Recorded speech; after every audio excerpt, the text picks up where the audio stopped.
Very good. I am now showing 11:02 a.m. Pacific here on my clock. Thank you very much for joining us for this webcast on the PPP update and savings through asset management technology. Before we get started, a few housekeeping items. If you've joined us through the WebEx link in your web browser, you'll notice that a toolbar has appeared on your screen, allowing you to submit chat messages to the presenters and staff. Please use this if you'd like to ask questions or require assistance. We will be placing all attendees on mute for the session, and we'll have a dedicated Q&A segment where we address the questions that were sent in over the course of the content presentation. Next, a version of the materials will be available after the session today, within a few days. Please send in a request if you'd like these materials, the slides, etc., and we'll be able to follow up with you. A simple reply to any of the follow-up emails after the session would do. And finally, please note that this session is being recorded and will also be available to watch on demand, again, a few days after the session. We will announce its availabilities to attendees via email. And so, with that, I'm going to go ahead and hand things on over to our host, our national practice leader for restaurants here at Moss Adams, Justine Hunter, to get started. Justine? Thank you, Gerald. Good morning, everyone. This is our regular Tuesday morning session. We're happy that you've joined us. We're going to be doing the PPP update and savings through asset management technology. Next slide. Our presenters today, myself, I'm just announcing, and we'll be asking questions as they come in, so please send them to me. Corinne Baughman is our tax partner with Moss Adams. She's dedicated to the restaurant industry, and many of you know her. We have today EcoTrack, and with us is Matt Singer, our Chief Financial Officer, and Sean Sierra, Director of Business Development. Next page. So Corinne, I'll let you take this from here, and you can start with a little bit about Moss Adams and then the PPP. Okay, thanks, Justine. For those of you who aren't familiar with us, just real quick, a little bit about Moss Adams. We are a national public accounting firm providing accounting, tax, and consulting services in all 50 states. Even though it looks like our map is missing Hawaii and Alaska, we do a lot of business in both of those states also. We've been in business over 100 years. We're a pretty large firm, and restaurants is definitely one of our industries that we're focused on as a firm. Next slide, Gerald. This is our disclaimer that I'm not going to read, but as we do with everything else, we have to say that we're giving you some information, but we do ask that you do your own due diligence and don't rely on anything in here without doing additional work. But we are trying to bring you good information that hopefully will create some ideas that you can focus on in your business. And again, just follow up with any of us if you need any additional information. Next slide, Gerald. So real quick, I'm just going to give a real fast overview of where we are on PPP and Main Street lending programs and a little bit of tax update in the process. I really was hoping that we might get something last Friday, just because Congress is back together, but as usual, they're kind of working in two different camps. And so we all know that there are meetings going on today in the Senate about the next stimulus bill and what might be included in there. And that might include some things related to PPP, but as of today, we're still waiting on that. But I did want to give everybody a little bit of an update. I'm going to guess most of the people who wanted to avail themselves of the PPP program have already done that. But just in case you didn't know, just in case someone you thought of didn't do it. The actual program is still open till August 8th, and there's still $138 billion available as of the end of June. There was a big rush at the front, and then as people saw that it was more complicated and maybe were a little concerned about whether they could have the loans forgiven, there was a little bit of a step back. But there is money still available, and there still is time to actually apply for loans. The other thing I wanted to point out is, while forgiveness process has started for a lot of people that have been through their 8-week period, what we're seeing with our client base is a lot of their lenders are just saying, you know, could you hold off on that? We're not really quite ready for you. We don't have our portal ready for forgiveness. They just changed the forgiveness application form again from the government side. And honestly, I think the banks are all just really waiting to hope that there's going to be an even simpler version of the form coming out for those that didn't hire everyone back. And so I've got clients that have done their calculations. We've helped them go through it, and they have been sitting on their applications now for close to a month. I don't see this one changing really soon until we probably get the next set of guidance from the government. I really think the banks are just hoping that below a certain dollar amount, it's going to get even easier, and they won't have to deal with gathering the information, reviewing the forgiveness applications, and moving forward. So just FYI, I don't have a single client that has been able to submit a forgiveness application yet. They've been talking to their lenders, but so far no one's really processing anything.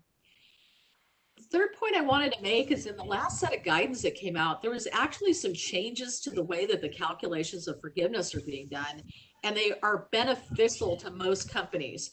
So I really urge anyone who feels like they've done their forgiveness calculation and they've done it maybe a month ago, maybe at the very end of the 8-week period, to really step back and read through the new rules. There's a lot of real big benefits in some of the calculation examples that are coming out of Treasury. I also would say that, just a little plug for Moss Adams, it is a service that we do provide, is reviewing or actually doing the forgiveness calculations and going over them with people to make sure they're not missing some of this. Again, there's just been changes in the way a lot of the calculations are being shown, especially as relates to the FTEs, where they're not as restrictive as they used to be. As a reminder, under the newest set of rules, you could either use the 8-week period or the 24-week period. And loans greater than $2 million are subject to audit. They keep talking about that. We don't know exactly what that would mean. It doesn't also mean that they'll do it right away. So just because they don't audit you instantly doesn't mean that they won't. So it's just something to remember as you start gathering your records and considering how long to keep those around. What we're looking at as potential changes that might come out of what's going on in Congress this week is a lot of pushback about that $2 million number. A lot of people are saying that number needs to go up to, let's say, loans over $4 million or $5 million, which again would probably relieve a lot of the burden of the banks. And that's one of the reasons that they're kind of stepping back and waiting to come up with their procedures for forgiveness. They're hoping that they could have, I'll call it their internal audit light for anything below that standard. And so they're really hoping that that $2 million number goes up.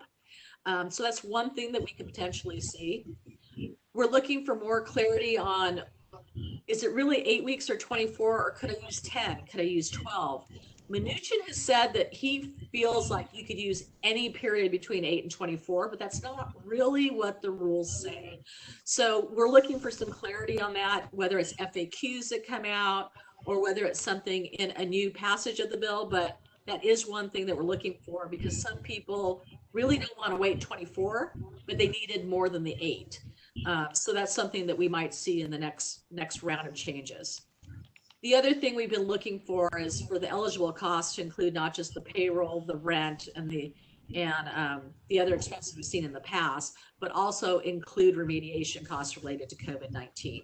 So any costs related to improvements made to places of business, or the cost of PP&E for employees, or the cost of training employees, those sorts of things. We're looking for those to be potentially includable as acceptable expenses when you're looking at the spend. And then finally, on the tax side, right now, again, the rule is, according to the IRS, that any of the expenses that you use to count to forgiveness are not deductible for federal income tax purposes. A lot of people really did not expect that on the front end, but that is the rule. We still see a lot of people pushing for that to change. So that might be covered in the next round. Just a reminder, most of the states, I'm going to say it is most of them, are not following the federal rules regarding forgiveness anyway. And a lot of states are saying that the forgiveness is taxable income. On the flip side, then you would get the deduction for the expenses that were included to come up with forgiveness. So that's kind of where PPP is right now. If you can go to the next slide, Gerald, I want to talk real quick about Main Street. You know, this is the program that was supposed to be for the really big loans. A lot of our private equity clients talked about, well, under the affiliation rules, we can't use PPP, we're too big. We might go use Main Street. Nobody is jumping on this one. I saw an article this morning that, you know, the whole idea is that the banks would sign up for this program. The feds come in and buy most of the loans out of it. So there's very little impact to the banks once they get it processed. They get a fee for doing it. As of this morning, I love this number. The federal government has bought 2 loans. 2 in the entire country. 2 loans they bought under the Main Street program. So as you can see, it's moving a little slowly. Right now, there's only 90 banks as of, I think it was like last week, that have even signed up for the program, that admit they signed up for the program. There's only 7 in California, where we're located, where I'm located. And even those are saying they would only do a loan to existing clients, not to new clients. So while 400 have signed up, only 90 say they'll do it to anybody new. And I think a lot of the programs, even like, I think as of this morning, Chase still hadn't even enrolled or signed up or admitted to being signed up. It's moving really slowly. I think a lot of people see it as, if you even think you can get that much money, you might be able to get a better rate somewhere else. So while this is still out there and we really thought this would be a big program, it's pretty much moving at a snail's pace. I think a lot of people are still waiting to see whether there might be better benefits somewhere else. And if you couldn't qualify for PPP and you were large enough, you might have another avenue to go and may be able to get a better rate there. So we're just not seeing any activity on the Main Street side. But I just want to give everybody an update because I know some people have been asking about it. So Corinne, I do have a quick question for you, and I know there's no answer that's easy. This is from Jasmine Donovan. Do you know how long it'll be until we have clarity between the 8 weeks or the 24 weeks? Because they're in the camp that is the 9 or 10 weeks, and how long do they have to wait? What are your thoughts? I think, you know, it's like I said, the good news is that Mnuchin was definitely open to the idea. He said that almost like, well, of course, that's what we meant, that you could use anything between 8 and 24. Unfortunately, that's not what the law says. That's not what the loan forgiveness applications say. I would expect that whatever comes out of, hopefully in the week, no more than 2 weeks of the next stimulus round, will provide some changes to PPP program in and of itself. And I hope that it gets clarified there. I'm actually kind of surprised it hasn't been clarified in FAQ already. I think they might have just been waiting to see what Congress does this week, and then just kind of give one big flood of information. I haven't seen it brought up in the last several days as a top priority, but I am hoping that maybe as they deliver information on whatever the next round is, that they might give some additional FAQs coming out, because I have several people that are in that camp that they want to have it behind them, and 10 weeks or 12 weeks would be great, but they don't want to wait till December. And I just don't know where it's going to be at. I would hope sooner rather than later, but I'm always hoping that when it comes to this. There's actually been a bit of a slowdown on getting information lately, not as many FAQs other than things related to fishermen. And if we have any fishermen on the call, there's some great new rules for fishermen, but other than that, I haven't seen a whole lot of general information coming out the last couple of weeks.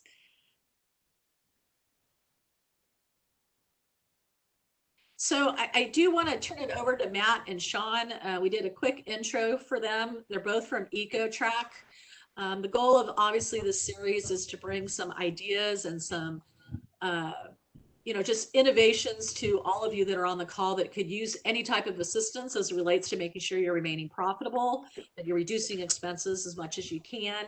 And we're just here trying to help you be aware of things that maybe you hadn't been aware of before that could potentially help your business. So I want to turn it over to Matt and Sean. And thank everybody. If you have any additional questions, just keep sending them through. Thanks. Thank you, Corinne. Appreciate it. Yeah, and thank you so much for having us. We're really excited to present with you all today. A little bit about EcoTrack. So what we do is we have a software that tracks all of your assets in your restaurant specifically. So we load the equipment, we track all the service information, and help you to streamline your facilities management. Company was founded by a few individuals that come from both the restaurant industry and also from the service provider industry. And they saw a really big need for having all of this additional data to be able to make better decisions and to help identify opportunities to save their company's money. So they took it to market in about 2015. So we've been around for the last 5 years. And as I mentioned with that restaurant background that a lot of us have, I myself was in the restaurant industry for, 15 years prior to joining EcoTrack. So we all have a lot of relationships and we understand the industry really well. And if you could go to the next slide, please. We've had a lot of success with our restaurant customers. So as you'll notice, we work with brands that are national with over 2,000 locations. And we also work really well with regional growing brands, right? All of them see a need for technology and understand the benefit of streamlining their processes and how technology can help identify opportunities to save money. Next slide, please.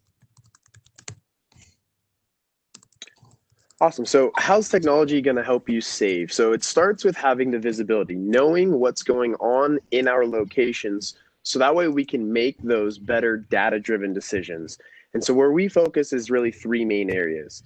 First, we're going to help streamline your facilities program, making that more efficient. From there, you're going to be receiving those actionable data and analytics. So that way you can make those data-driven decisions.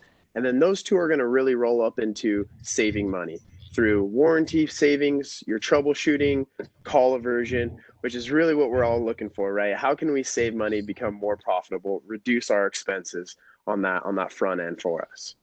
Next slide, please. So where does the technology live and provide us that insight and that visibility as to what's going on? And really where we live is up until the pay. So when the asset breaks, that work order is created. So now we have that ticket, if you will, that you can track what's going on. It gets passed over to that service provider to perform that work, whether it be a repair or maintenance, new install, and then they invoice. And that invoice comes across, and that's where we're really capturing that data. So we'll know what we're spending, where we're spending it at, and then from there, it'll go over to the payment side of things. So payment is handled outside of the technology that we're presenting here today, but where we live is going to be from that break, that initial request up into that invoice point where we're capturing a lot of data and information, and we'll see that as we go through the presentation. Next slide, please. So how are we streamlining facilities? How are we making things easier? In the past, maybe I'm a manager, I walk in, my drain is clogged.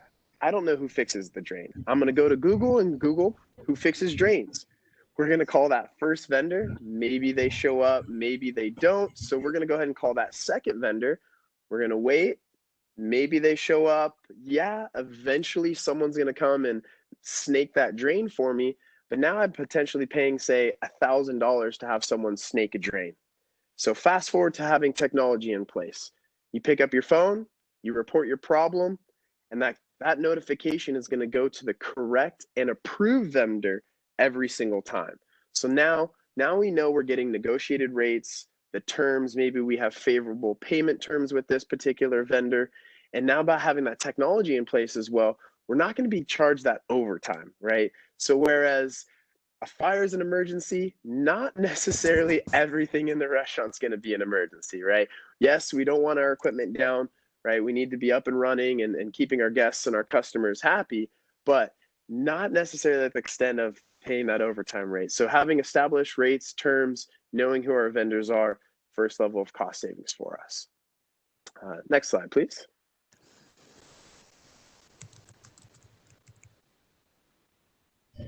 And what's great, so a lot of times when, I spent my years in restaurant accounting, trying to find W-9s to pay people, I would pick up an invoice, call a number, wait, I never got the W-9. All of that is actually stored within the software. So you're able to see current W-9 information and pull copies of those W-9s. You're also able to require that liability insurance be enough limit and also be current, right? So you know that the vendors are performing work in your restaurants and they're covered in case something were to happen. So minimizing your risk. What's great is the mobile app and the software allows you to communicate both with your service providers or with your internal users. So if you have a question about an invoice, you can message them directly through the platform. So no more trying to find emails, trying to find phone numbers. It's all done from the application, and it's all tracked too. So you have all of that communication that you can always refer back to. Next slide, please. What's really great is because we invoice in the system, we're able to build in customized approver matrix, right? So whereas some restaurant groups will have general managers approve invoices up to $500, a lot of times that should roll up maybe to a regional, and maybe fixed assets should be approved by a fixed asset account, right? All of that information is built into the software, and every invoice follows the workflow. So you know exactly who's approving that invoice, whether they have the limit to approve it. And back in the day when I was audited by a certain Moss Adams audit partner, which won't be named, just we would always have to provide copies of invoices showing that they were approved for payment, right? So I'd pull paper copies of invoices, I'd look at a signature, I had no idea whose signature it was. And those days are past us, right? Now I run an export from the system, I know exactly which user approved it, and I can show that they have the approval limits to approve it. So really helps streamlining processes. On the right-hand side, you'll see all of that invoice information is loaded into the mobile app. So I was a restaurant operator for years, and I know how busy it gets, right? Sitting down, trying to code and approve invoices, none of that's necessary anymore. I can see all the details straight from my phone. I can drill into that actual copy of the invoice if I want to, and we collect a lot of data. So we ask our vendors on the platform to make sure that they're telling us exactly what they're fixing, what work was done, how much are you charging for it, and all of that data is really helping to give us really actionable and usable information for our customers. Next slide, please. So by using technology, you're going to start by getting that visibility, right? And knowing where your money is going. And by providing asset details and creating a asset profile, if you will. And through that, we're capturing information such as manufacturer. So what brand is it? The make, the model, the serial number. So by capturing that level of data and information, we'll be able to identify, for example, HVAC, which manufacturers are costing me. So which ones are costing me the most? Is this a Trane, a York, a Lennox, etc.? So now we can take a look and drill that down even further. Is there a model within that brand that might be breaking down more, have a higher failure rate? Do I have a particular piece of equipment that's causing me more trouble than another? So these are all ways that we can help identify opportunities to save money and reduce some of these costs because of the level of detail that we're tracking within the platform. And because now all the work orders and all those requests are going through the platform, we're building our service history. So now we're not having to rely on third parties. When's the last time you took a look at this? I feel like you're fixing this refrigeration unit all the time. How many times have you come out and repaired it? So now all of these questions are being mitigated, and we're being able to assign dollar values to a lot of this now as well. So we have that visibility as to what's going on in my locations, and then be able to drill that down and identify problem brands, problem models, so on and so forth. So being able to have that visibility as to what's going on, now we take all that data and what do we do with it, right? We provide our customers with a neat little tool that we call our decision-making tool. Next slide, please. And this tool is going to help with that age-old question, should I repair or should I replace, right? Back to that question of, I feel like you're constantly repairing this refrigeration unit. Well, maybe if I buy a new one, I'm going to help avoid some of those growing repair costs. As it gets older, I'm having to fix more and more components or items with that unit, right? So we have cost controls in place. We're tracking our spending and our trends, and then we're able to create that financial scenario, just like what I was saying, should I repair or replace? So based on your original value, potential replacement cost, your depreciation schedule, what have I spent on it since I've owned this particular piece of equipment? And then for this particular scenario, what is this repair going to cost me?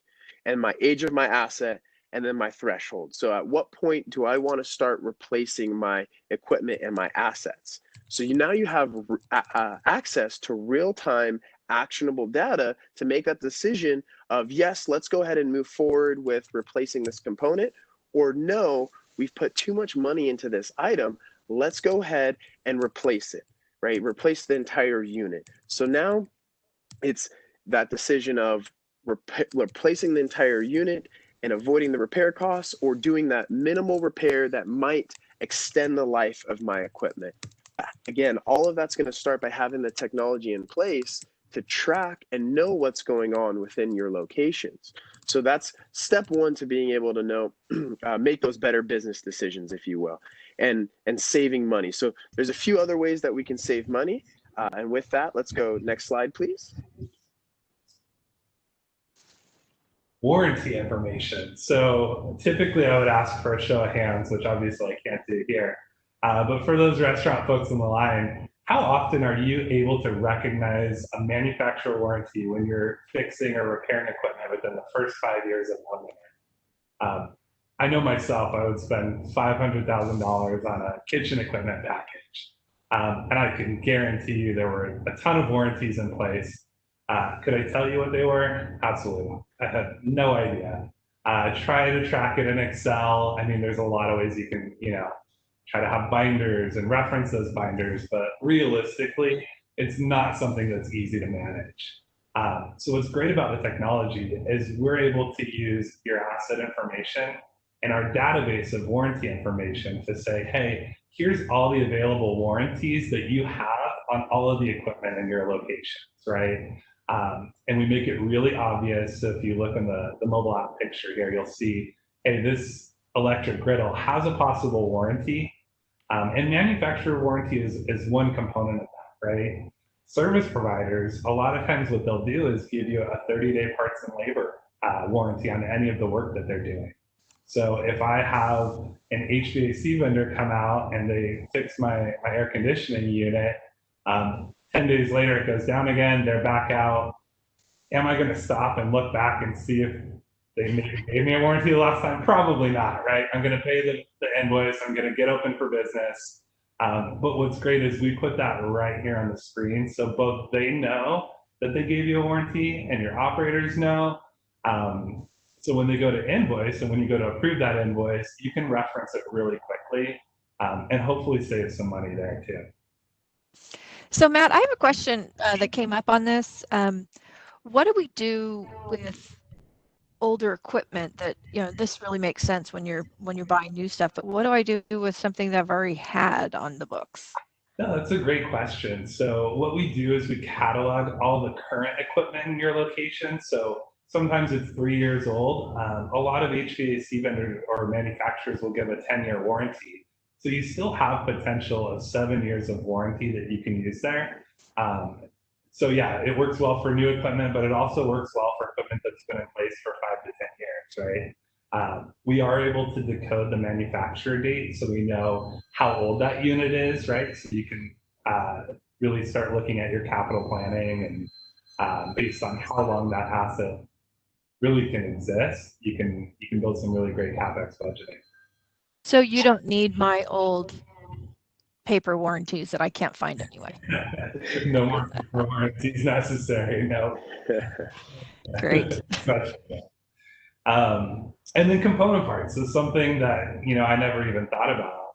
There's motors, there's fans, there's belts, there's these little pieces of those assets too that a lot of times you're paying to have replaced or repaired, and a lot of times those have warranties tied to them also. So what we've been able to do for our customers, and we've tracked this compared to their repair and maintenance costs prior in post, is really help generate up to 5% savings from just recognizing warranties that they weren't able to track prior. So next slide, please. So a couple other ways that we're able to help save money. Duplicate service requests. And I think the most common use case with this is you have a closing manager, your drain's clogged. They're like, you know what? I'm going to call out a plumber so that they're there in the morning. They'll fix the issue before lunchtime. Great. Call the plumber. Your morning manager comes in. The first thing they notice, that drain's clogged. I call a different plumber, right? Maybe I don't know. Maybe I don't look at the red book, right? So now I've got two plumbers there to fix the same issue. And it would be nice if they didn't charge me, but most of the time they're going to charge you a trip charge just for coming out. So we're able to mitigate a lot of those costs. Troubleshooting. So one of the most common problems when you don't have power to a unit is it plugged in, right? So first, have you checked to make sure that your refrigeration unit is plugged in? And I know it seems so simple, but you wouldn't believe how many times this actually happens. And what's great is we build this custom troubleshooting in for all of your equipment. And we work with you because each of your troubleshooting tips are going to be tied specifically to your company. But we're able to track when your manager goes through the troubleshooting and they say, hey, this actually didn't work, or no, I checked, the unit was plugged in. Well, when the vendor comes out and they invoice you and then they put a failure type that it wasn't plugged in, now I can go back and look and say, hey, you did the troubleshooting, but I'm paying $500 to have an electrician come in and just plug in my unit. So it gives you that really good data to be able to train your teams better, hold them accountable, and really stop service requests before they even happen. So next slide, please. All right, down to the fun part. So all of this data that we're capturing, a lot of times I would look at P&Ls every summer and I'd see my repair costs become astronomical in a few of my locations, right? Obviously, I think refrigeration, I think HVAC, right? But I had no idea unless I went and actually pulled copies of all those invoices. Well, now we're able to tell you exactly what's constituting that repair cost. So in the summer months, where am I spending my money? Is it my HVAC unit, right? And if it is, am I repairing them? Am I replacing them with capital expense charges? Or am I paying for preventative maintenance? So you can really drill down into that level of detail, all the way down to the invoice details, right? So if I want to know exactly who's repairing their HVAC units, which locations are those, which district managers approving capital expense, right? I'm able to get to all of that information without having to pull invoice copies. It's all right there in my dashboard. Matt, I got a question from Philip. He wanted to know, how do you guys categorize all these invoices, and what if like one invoice is for 4 locations? How do you do that? Good question. So because every work order is tied to an actual asset that's tied to one location, that invoice record follows that asset, right? So I know if my fryer goes down, that's bucketed into my cooking equipment, right? And we preload general ledger codes so that everything is assigned within the application before it ever gets to your accounting software. So all of that is done at the asset level and flows all the way through the invoice and into the accounting software. So that would be my personal general ledger, or is it a generic personal or general ledger? That's your personal bill. Okay. Thank you. Yeah. Next slide, please. All right, so it's one thing to know, where's my money going? It's another thing to know, how do I stop it from going there, right? So how do I actually make significant change to help me reduce my costs? So we analyzed a subset of our customers' data, and just looking at the dollar spend when we were looking at the repairs that were charged over the last 12 months, I was surprised. I saw plumbing was $2.2 million of cost, right? I would think HVAC, refrigeration, right? But when I drilled into the plumbing costs, I saw that over $500,000 was paid to plumbers to come out and snake drains. That's $500,000, right? So thinking through it, and this is something that we'll typically do for our customers because analyzing this data hasn't, been a huge part of restaurants past, right? And maybe you don't have an analyst on staff, so this is what we enjoy doing. So we look at that and we say, hey, you're spending $500,000 a year just to have somebody come out and snake your drains. Would it make sense? And I don't know your company or your operations team, but would it make sense to buy a snake for each of your locations and save $500,000? I would think so, but again, that's our customer's decision to make. We're here to ask those questions, right? Or provide those insights. Maybe, you have a preventative maintenance set up or a program set up that should be, pumping your drains, right? And maybe this shouldn't be a problem.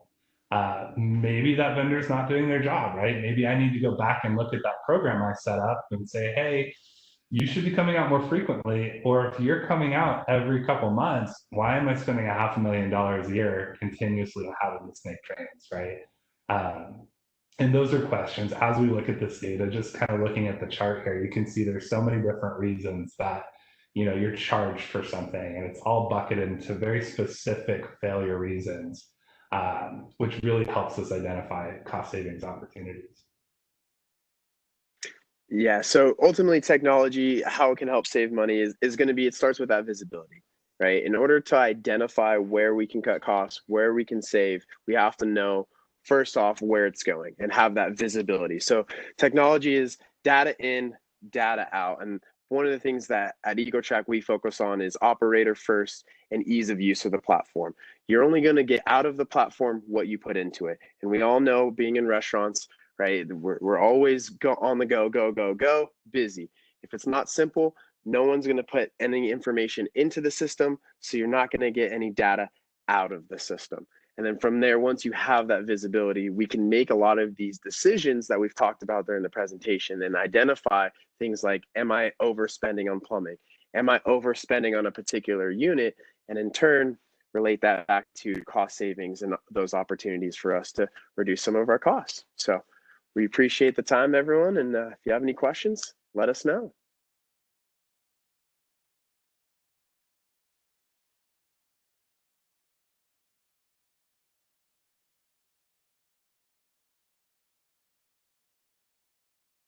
I was on mute. Let's give everyone a minute to send your questions forward.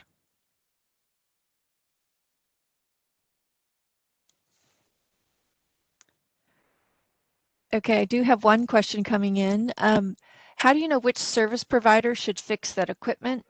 And is it your vendor? Is it our vendor? Do we have a choice? How does that work in more detail? Great question. So part of the implementation process is we'll work to onboard the customer's already existing service providers. Chances are you already have established relationships with them, negotiated rates and terms like we were saying.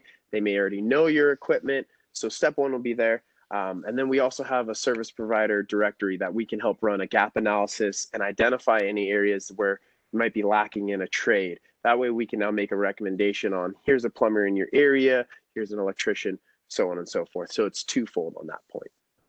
Okay. And I have another question that came in. Where to go? How is this cost effective? What's the number of locations that makes this a cost effective venture for me? That's a really good question. I think typically what we're seeing from our customers is once you get to that 5 unit mark or 5 location mark, that's when you start thinking about having somebody come in and manage your facilities, right?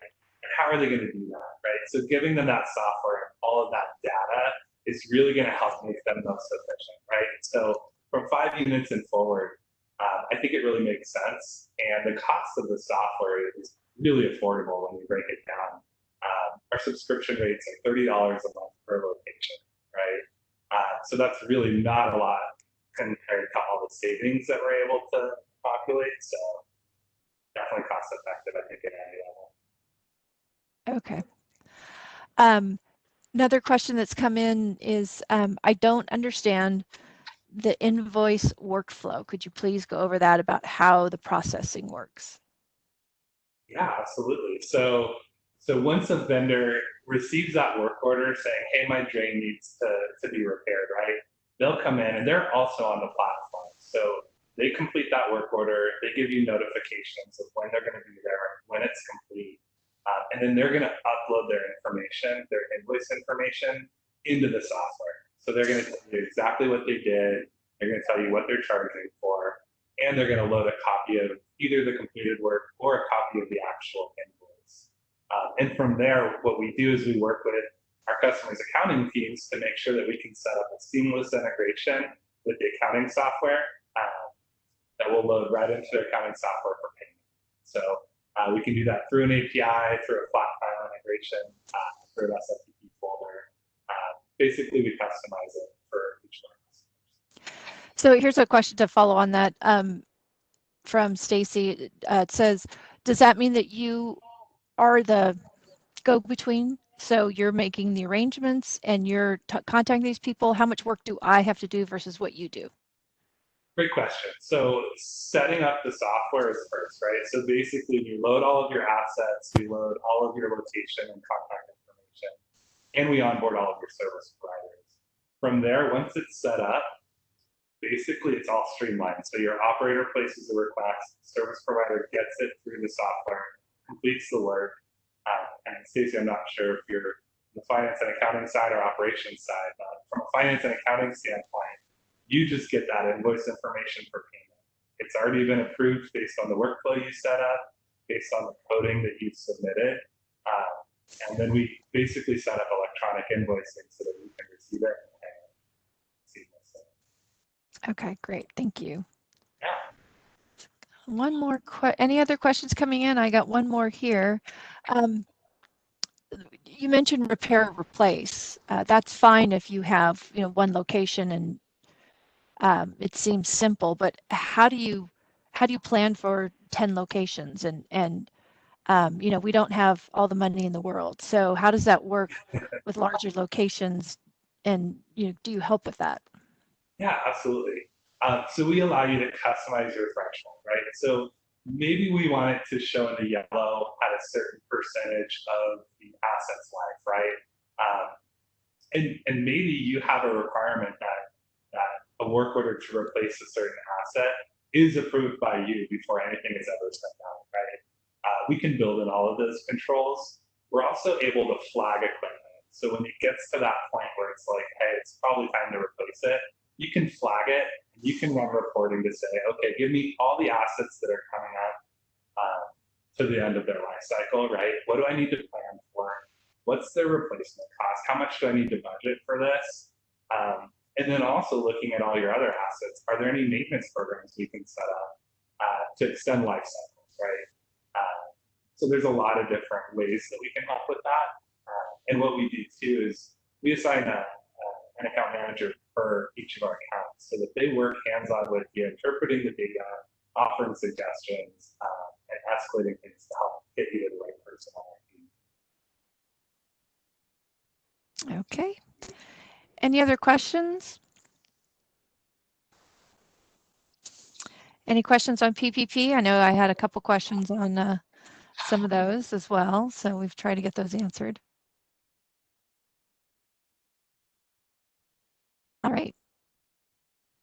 Take it.